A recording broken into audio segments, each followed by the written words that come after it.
take two. This is my audience. Hello, hello. We're gonna make sure that none of the items are in view. Okay. All right. Thank you for coming to my speech today. Today I will be speaking about crochet and how to apply your own creativity to your projects. Crochet has become a super popular hobby in my generation recently, and this trend accompanies the rise in crafty wardrobes. Crafty wardrobes include thrifting, upcycling, sewing, anything you name it. Looking out into my audience of 3 today, I can guess that everyone has seen at least one social media post about crocheting on TikTok or YouTube, anything. Social media platforms have encouraged this trend recently, and I get a lot of inspiration from people my age. I started crocheting in 2020 to help with the pandemic, and it really helped me. If you're interested in applying your own creativity to your projects, I'll show you the basic steps, show you the materials you need, explain new ways to express your creativity, and let's get started.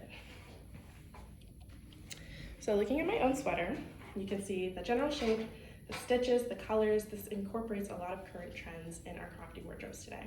Generally, when you think of crochet, you think of the 1860s, homemaking, domesticity. In my generation, it's usually a trendy hobby that people use as an embellishment to their identity. Many people are attracted to crochet because it's a form of sustainable fashion. You can slow your fashion down, create your own pieces. This also includes upcycling. The biggest social media platforms that I see with crochet are YouTube, TikTok, and Depop. Young people usually post video tutorials, sell their clothes online, and post inspiration. This sweater I got from the inspiration of Erin B's YouTube video. It's called How I Made the Scrappy Crop Top. Some of the most popular crochet projects that I've seen is the famous cat hat. It's a boxy hat, pointed little ears. I've also seen Harry Styles' cardigan, which is a replica of his famous crochet sweater. I usually will try these projects with a YouTube tutorial. There's tons of content out there for a new beginner, but unfortunately, as a beginner, this can feel pretty overwhelming. Thankfully, crochet is a simple and cheap hobby to pick up. All you really need is a hook and yarn, along with some other materials that you can pick up along the way.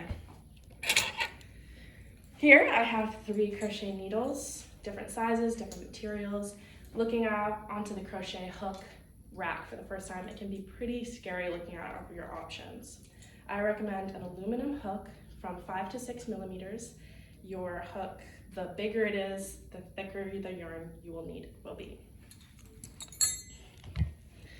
Yarn can also be pretty overwhelming to look at. There's about 1 million options out there at any given craft store.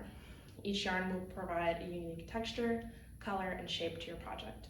As a beginner, I recommend starting with an acrylic blend from 5 to 6 millimeters. You can find all of your most important information on the label. All other materials are highly optional and customizable. I have replaced scissors with my own teeth or a knife before. I swear it works. Once you have your materials laid out in front of you, it's time to start watching some YouTube tutorials. I find videos most helpful because you can replay them, slow them down. You can just look up how to crochet for beginners on YouTube, click the first few videos just to get a feel for the hook and the yarn in your hand. As you start getting comfortable, I will briefly explain the basic stitches you will need. As you can see, the taller your stitches, the looser your work. For your starting chain, this will be the base of your work. For this one, I started with the neckline and I worked down. For your stitches, your range are in their height. You start with slip stitch, single stitch, half double stitch, and treble stitch. The taller your stitches, the looser your work, and the more holy it can look. I believe that the point of all tutorials should be a jumping off point for beginners, a form of educational media that teaches viewers the basics and what works and what doesn't work. My first successful project was a messenger bag that I no longer have, so I unfortunately could not bring it today. I used a YouTube tutorial called Easy Crochet Tote Bag, How to Crochet for Beginners. I embellished it with crochet leaves and I added a pillowcase as a liner so it wouldn't stretch. Using roughly the same pattern as that, I created the cat hat that you saw before.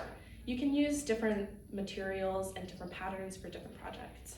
Crochet can be a very versatile tool once you learn the basic ideas and skills. For example, you can add a crochet triangle to a low-cut shirt for added modesty. You can add crochet trim to the bottom of your pants for extra length.